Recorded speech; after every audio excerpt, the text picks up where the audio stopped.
हाय class. Definitely ये video उनके लिए है जो इकोनॉमिक्स के बारे में बिल्कुल नहीं जानते हैं या इकोनॉमिक्स उनको कभी ठीक से समझ नहीं आई।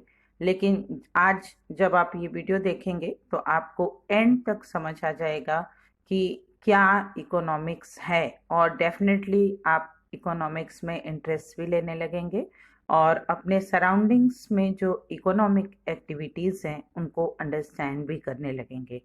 As per the basic definition of economics, economics is the science that deals with production, exchange and consumption of various commodities in economic systems.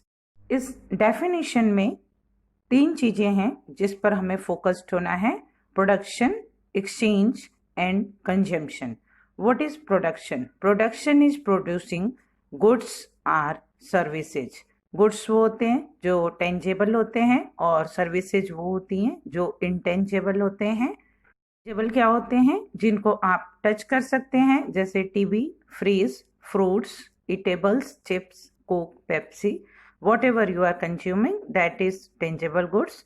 And services, that means education, entertainment, जैसे आप movie देखते हैं, medical facilities. और अब आप यहाँ पे 1 minute को रुको और आप अपने सराउंडिंग्स में चारों तरफ देखो कि जो भी चीज है वो या तो प्रोड्यूस की जा रही है या तो सिस्टमैटिकली आपको सर्व की जा रही है। जैसे कि फैक्ट्रीज वो बहुत सारी चीजें प्रोड्यूस करते हैं, हर प्रोडक्ट किसी ना किसी फैक्ट्री में प्रिपेयर होता है और कुछ चीज़ें आपको सिस्टमैटिकली सर्व की जाती हैं। जैसे आप रेस्टोरेंट में जाते हैं, वहाँ पे फूड प्रिपेयर भी किए जाते हैं और आपको सर्व भी किए जाते हैं। डॉक्टर के यहाँ जाते हैं, डॉक्टर आपको ट्रीटमेंट करता है तो वो आपको सर्विस प्रोवाइड करता है। आप अपने स्कूल कॉलेज में जाते हैं तो वहाँ आपको एजुकेशन प्रोवाइड की जाती है। और ये सारा प्रोडक्शन का सिस्टम वेल मैनेज्ड होता है, वेल कंस्ट्रक्टेड होता है और एक थॉटफुल वर्क सिस्टम में काम करता है। और इस पूरे सिस्टम को हम बोलते हैं प्रोडक्शन सिस्टम। कब, कहाँ, क्यों, कितना, किसके लिए प्रोड्यूस करना है, इसको एनालाइज करना और डील करना, it's a part of economics. The second term is exchange. Exchange क्या होता है? एक आदमी के पास से दूसरे आदमी के पास में जाना। तो जब कोई चीज प्रोड्यूस होती है तो वो वहीं पे रुकती नहीं है, उसका एक सिस्टमैटिक वे होता है जिससे वो एक व्यक्ति के पास से दूसरे व्यक्ति के पास में जाती है। जब फैक्ट्रीज में गुड प्रोड्यूस होते हैं तो वो वहां से आपके पास कैसे पहुंचते हैं, इस पूरे चैनल का आप एनालिसिस करिए।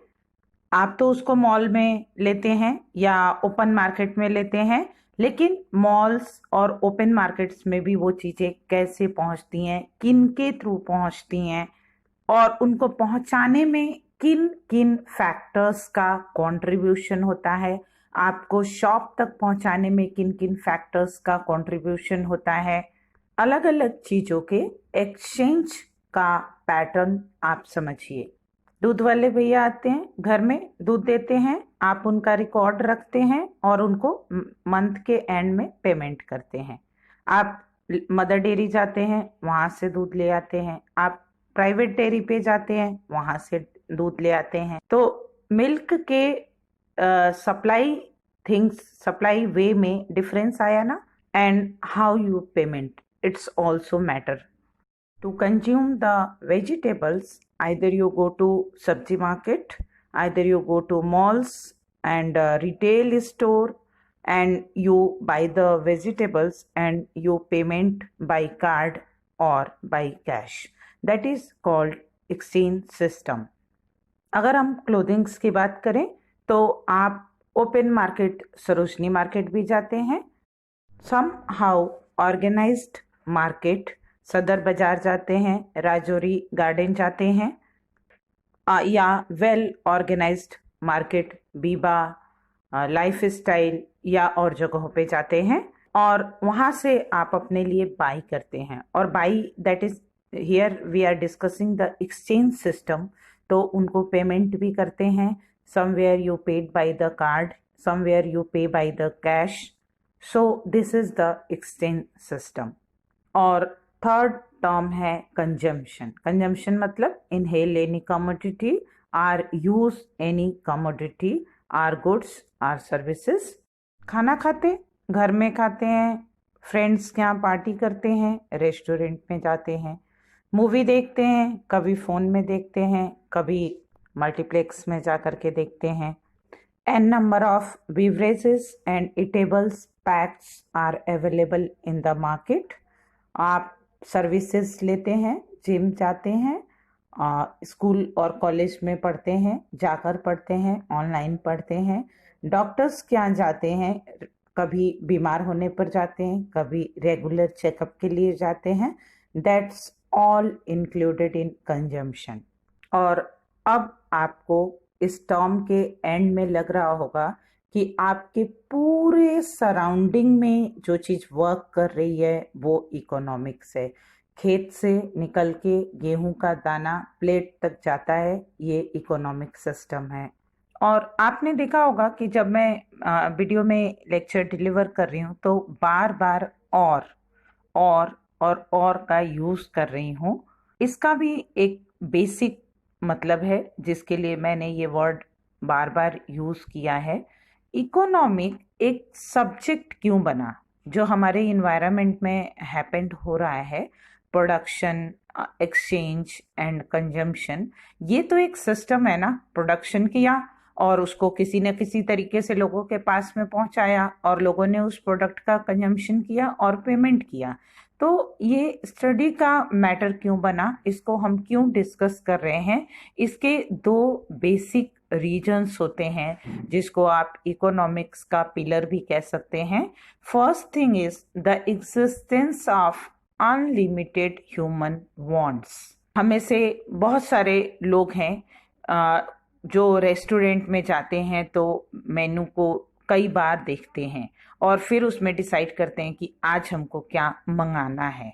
कुछ ही लोग होते हैं जो श्योर शॉर्ट होते हैं कि हमको जाना है और ये ऑर्डर करना है और ये खाना है. अदरवाइज हमारी टेंडेंसी होती है कि हम एक न एक बार तो मेन्यू को गो थ्रू होते ही होते हैं. और इसके पीछे रीजन क्या है कि हमारी वांट अनलिमिटेड है. हम उसमें से सारी चीजों को एक न एक बार कंज्यूम करके देखना चाहते हैं, बट जो एक अमाउंट है जो हम स्पेंड करने के मोटिव से वहां पर आए हैं, दैट इज लिमिटेड. जो हमारी कैपेसिटी है कंज्यूम करने की, दैट इज ऑल्सो लिमिटेड. और इसलिए इकोनॉमिक्स जो सबसे बड़ी प्रॉब्लम डील करता है वो है कि स्केयर रिसोर्सेज को ह्यूमन के अनलिमिटेड वांट के बीच में कैसे डिस्ट्रीब्यूट किया जाए. और रिसोर्सेज स्केयर क्यों होते हैं? क्योंकि उसके ऑल्टरनेटिव यूजेस होते हैं. एक चीज को हम कई जगहों पे यूज कर सकते हैं. तो यहाँ पे अंडरस्टैंड करने के लिए हमको 3 चीजों को टारगेट करना है: अनलिमिटेड वांट, स्केयर रिसोर्सेज और उनके ऑल्टरनेटिव यूजेस. पहले वांट्स की बात करते हैं. वांट्स तो बहुत बेसिक और लिमिटेड होते हैं, रोटी, कपड़ा और मकान. लेकिन जो हमारे रिक्वायरमेंट होते हैं वो कभी भी सेटिस्फाई नहीं होते हैं. एक छोटी गाड़ी है तो उससे बड़ी गाड़ी चाहिए, उससे बड़ी गाड़ी है तो और लग्जरी गाड़ी चाहिए, मल्टीपल टाइप के ड्रेसेस चाहिए, सोने के लिए अलग ड्रेसेस चाहिए, जॉगिंग और वॉकिंग के लिए अलग ड्रेसेस चाहिए, पार्टीज के लिए अलग ड्रेसेस चाहिए, ऑफिशियल ड्रेसेस अलग होने चाहिए. हर रोज एक नए तरह का खाना खाना है, हम रोज डेली सेम तरह का खाना नहीं खा सकते. तो ये हमारी अनलिमिटेड वांट्स होती है. और सेकंड थिंग है स्कैरसिटी ऑफ अवेलेबल रिसोर्सेज. तो चीजें स्केयर क्यों होती हैं? क्योंकि उसके ऑल्टरनेटिव यूजेस होते हैं. एक ह्यूमन बीइंग एक बार में एक जगह ही काम कर सकता है, ऑल्दो उसके पास में 10 जॉब ऑफर हो. पैसे से एक बार में आप एक ही चीज बाई कर सकते हैं, चाहे उससे 1000 चीजें बाई की जा सकती हों. एक लैंड है, पीस ऑफ लैंड, तो उसमें आप एक बार में एक ही चीज प्रोड्यूस कर सकते हैं. या एक बार में एक ही फैक्ट्री या वर्कशॉप ओपन कर सकते हैं। तो रिसोर्सेज इसलिए स्केयर होते हैं कि उसके अनलिमिटेड यूज होते हैं। तो आई होप सो कि अब आप समझ गए होंगे कि इकोनॉमिक्स क्या है। हमारे चारों तरफ जितनी भी घटनाएं हो रही हैं वो सारी इकोनॉमिक्स होती हैं, सब में कहीं ना कहीं इकोनॉमिक्स इन्वॉल्व होता है। वो चाहे लीगल हो, पॉलिटिकल हो या किसी भी तरह की चीज हैपनिंग्स हो, सब में इकोनॉमिक्स इन्वॉल्व होता है। Thank you very much.